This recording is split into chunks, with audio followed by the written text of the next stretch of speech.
আবার অন্য দিক থেকে যারা ঘুষ দিতে বাধ্য হয়েছে তাদের মধ্যে তাদের 81.6% বলেছে ভাই আমরা তো ঘুষ দিয়ে দিতে বাধ্য হই, তার কারণ হচ্ছে ঘুষ না দিলে সেবা পাই না। অর্থাৎ ঘুষটাকে একটা বাস্তবতা হিসেবে পরিগণিত করা হয়েছে। এই হারটা আবার গতবার ছিল 2023-এ ছিল 70.9। অর্থাৎ দুইটি মানদণ্ডেই আগের তুলনায় 2023-এর তুলনায় 2024-25 যেই জরিপটা আমরা করেছি সেই জরিপে অবস্থার আরও অবনতি হয়েছে।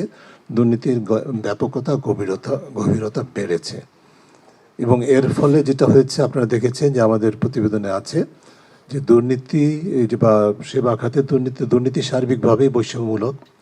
দুর্নীতির ফলে এক শ্রেণীর মানুষ অসাধু যারা ক্ষমতা ব্যবহার করতে পারেন তারা লাভবান হন, যারা ক্ষমতা ব্যবহার করেন না বা যাদের হাতে ক্ষমতা নেই অপব্যবহার করার মতো তারা বঞ্চিত হন।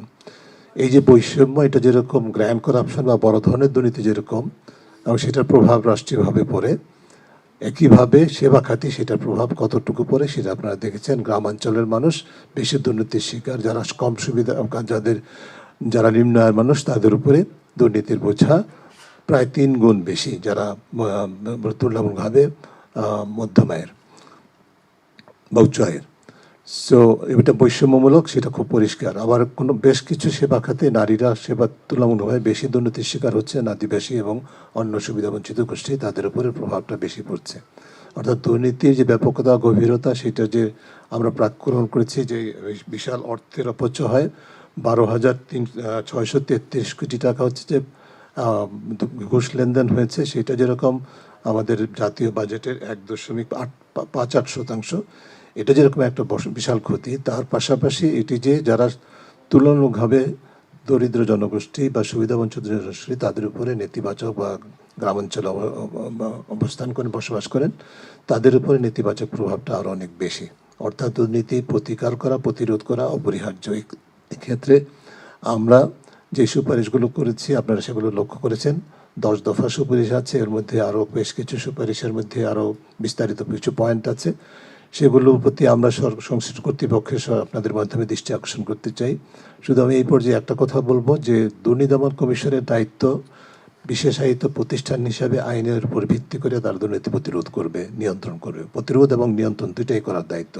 আপনারা দেখেছেন আমাদের জরিপে আসছে যারা অভিজ্ঞতা প্রসূত মতামত দিয়েছেন যে কিভাবে দুর্নীতিকে নিয়ন্ত্রণ করা যায়, তাদের কিন্তু সিংহভাগ বলেছেন প্রতিকার করা হয় না, বিচারহীনতার কারণে দুর্নীতি শিকার হতে হয়, দুর্নীতির ব্যাপকতা বাড়ছে। অর্থাৎ প্রতিকার এবং প্রতিরোধ করার জন্য যে প্রতিষ্ঠানটি সেটিকে আরও কার্যকর করতে হবে। যারা উত্তরদাতা তাদের একটা উল্লেখযোগ্য অংশ কত 26% মতো দুদক শব্দটা জানে, দুদক সম্পর্কে পরিচিতি আছে, তারা শুনেছে দুদক প্রতিষ্ঠানটি।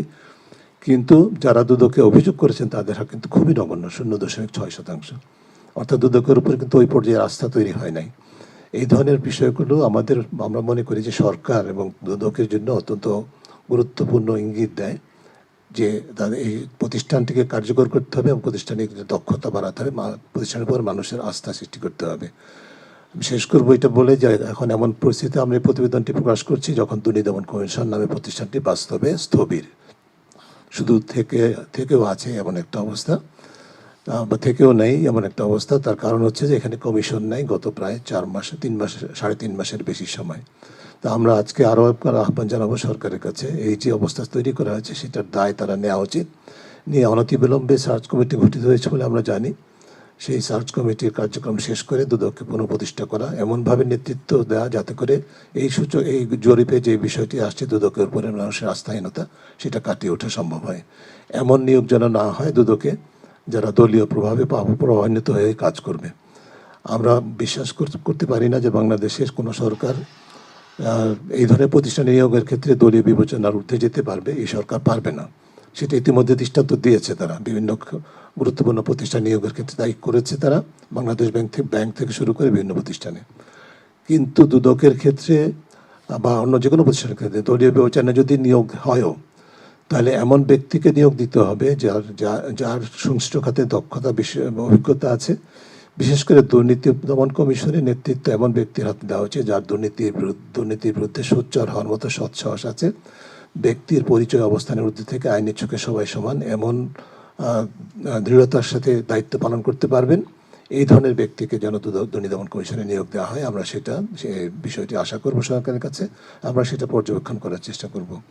দীর্ঘায়িত না করে এই পর্যায়ে শেষ করছি। আপনাদের প্রশ্ন থাকলে, পদ্ধতিগত বিষয়ে বিষয়ে থাকলে আমাদের সম্মানিত প্যানেলিস্ট, এক্সপার্টস প্যানেলে যারা আছেন তারা কথা বলবেন, আমাদের সহকর্মীরাও আপনাদের সাথে আলোচনা করবেন।